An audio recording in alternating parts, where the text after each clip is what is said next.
to Hardy says there's been positive response from teams to the therapy and the counseling. Hardy remains unsigned in free agency after finishing his one-year deal with the Dallas Cowboys. Stephen A., do you believe that he deserves a second chance?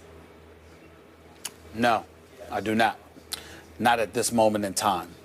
That's kind of deep coming from me because I pride myself on reminding everybody that America's the land of second chances, that people make mistakes, and that, the appropriate contrition, once it's shown, obviously should be taken into strong consideration, and we should move forward, because I'm of the mindset that if you're not in prison, if you're not incarcerated, you're a part of our society, and to leave you hanging puts us all in danger, because you're only as strong as your weakest links. And if you're not affording opportunities to those who are less fortunate or in situations where they have uphill challenges, then you know what? You're defeating a purpose. To me, that's just the way that I look at things. But Greg Hardy is the exception. And the reason why Greg Hardy is the exception is because the only level of contrition that I've seen him display is when he was trying to get a job. He was doing things that was advantageous for him. And if you've got anger management issues and all of this other stuff, why are those things not on display when you need a job? Why is it only when you have a job and you have millions coming to you, and then all of a sudden you have no ability to control yourself? But when you don't have a check coming in and you are trying to get paid, all of a sudden, you can sit down and have a decent conversation and maintain control and discipline and exercise self-control and don't have to worry about temper tantrums or having anger management issues. To me, if you put those things on display when you're in pursuit of something you want but you do not yet have, then it's something that you should always be capable of doing. And the fact that that wasn't the case with him when he was a member of the Dallas Cowboys, the fact that that wasn't the case with him when he was being interviewed, the fact that that wasn't the case with him when he had been suspended from the league, when a judge during a bench trial had ruled that he was guilty of domestic violence, and you making rap videos and doing all of this other stuff, showed no contrition whatsoever, nothing apologetic about him whatsoever. I think that eventually he should get a second chance. I just don't believe it should be anytime soon, meaning this season.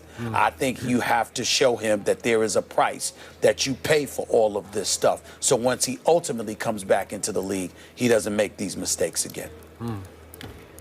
Stephen A., to me, he got a second chance last year in Dallas. And my opinion hasn't changed. I was ashamed that my Cowboys took a risk on him, and he quickly became, in my view, more trouble than he was worth for my Cowboys, because reportedly he began to be late and or to miss meetings. Reportedly he had disagreements in the locker room with teammates and became harder and harder to get along with.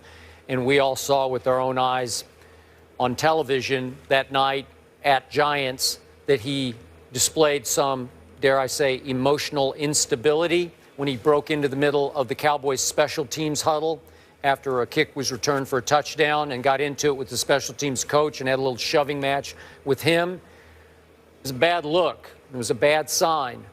And now I get it that it's supposed to be a good look for him, Drew Rosenhaus's agent, to say, well, at least we're going to counseling here, and we're doing it for all these things that Molly listed, anger management and temper management and attention deficit and domestic violence, everything, all these sessions.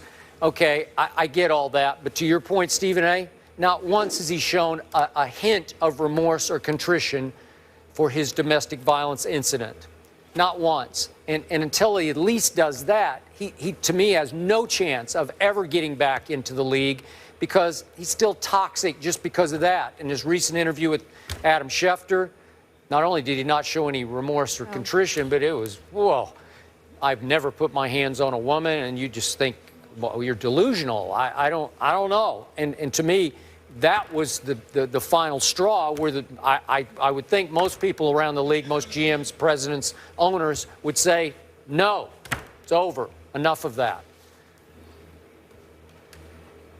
Can't say it any better, Skip. Yeah. You said it perfectly. My thoughts exactly. This past year was the second chance. Coming up next, the Heat face elimination tonight at home. Stephen A. will be covering that game. Will Dwayne Wade be able to send the series back to Toronto for a Game 7? We'll get into that when we return. Stay here. Now, Miami is a 4-point favorite at home. Stephen A., do you think they push it to a Game 7? I do believe they do because they have Dwayne Wade, and I can't imagine him going out this way. Skip Bayless, I spoke to him briefly the other day. He wants to win this so badly. He would love to go up against LeBron James in the conference finals. I don't know if they're going to be able to pull it off because I don't know if they can win a Game 7 in Toronto without Whiteside, because I don't know. I know he's not playing tonight. Deng is questionable for tonight, but I think they can win tonight without those guys. I don't know if that can happen in the Game 7. I'm going to roll with Miami to win Game 6 tonight and force a Game 7 back in Toronto this Sunday afternoon. But they got to get it done tonight first.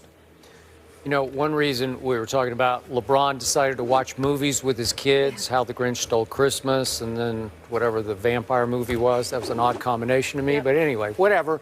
But one reason I think he no longer cared about the Heat or what threat they are, Stephen A., now that Whiteside is out, maybe for the rest of the playoffs with a sprained knee, and obviously Chris Bosh is out, maybe LeBron just said, well, as great as Dwayne is, certainly at this stage of his career, they're not much of a threat to Cleveland anymore. So it doesn't really matter that much anymore.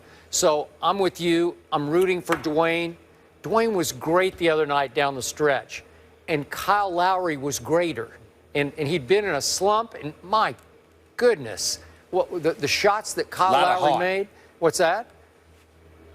Yeah. Kyle Lowry has always had a lot of heart. I know him from his days at Villanova. Yeah. He's always been feisty, and he goes after it. Yeah, and yet he'd been in such a terrible slump. To have the guts to say, no, I'm going to slam this door. He saved Toronto from Dwayne Wade the other night. He alone made one big three from about 4 feet outside the line, behind the line. And I just sat back and said, well, that's just too good. DeRozan got untracked again. And again, the two big guys are out. So now it's sort of D Wade at home defending his turf. Happy you're going to be there. I think it's going to be fun to watch. I think, speaking of heart and guts, and nerve and savvy, I think Dwayne and Dwayne alone can hold down that fort tonight and get them back to Toronto. But we both picked Miami to win. I'm just not sure they can go back to Toronto now that the Toronto Stars have gotten back on track. I'm just not sure they can win that game. Neither am I, but we picked them believing that Hassan Whiteside will be on the floor and healthy, and that's not the case. Luol Deng is not healthy now, but Joe Johnson, I mean, the guy is too gifted, silky smooth to be giving me 11 points or whatever. This dude's got to step up and help D Wade. He really, really doesn't. Last time I checked, Goran Dragic is being paid over $80 million. Could you do something other than go left? Please, pretty please, with sugar on top. Could you do that for me? It really, really would be nice. It really would be. By the way, do you still have your key to the city of South Beach as the mayor? They gave you an actual key. Man, I'll never let that go. I'll never get that go. They gave me an actual key. Skip, are you ready for this real quick? Maybe not. I got lost last night driving here, and a police escort picked me up and escorted me to the studio to do Sports Center last night. South Beach, baby. I am not surprised Neither am I. Big time right there. Yeah. Enjoy the game. Bye, guys. Let's get it cracking. Let's start the session. March Lynch, the competition, balls by that action. You can never debate it. This is actual fact. Stephen A. with the flavor, baby. Let's skip through a track. I'm like, say what? Say what? What's up with all my haters? I'm a ball when I perform. So my jersey's in the air. I'm allergic to my haters. Every morning I prepare. 4 takes, that's you. 3 takes, not me. 2 takes if you lucky. First take, stop me. 4 takes, that's you. 3 takes, not me. 2 takes if you lucky. First take, you got me.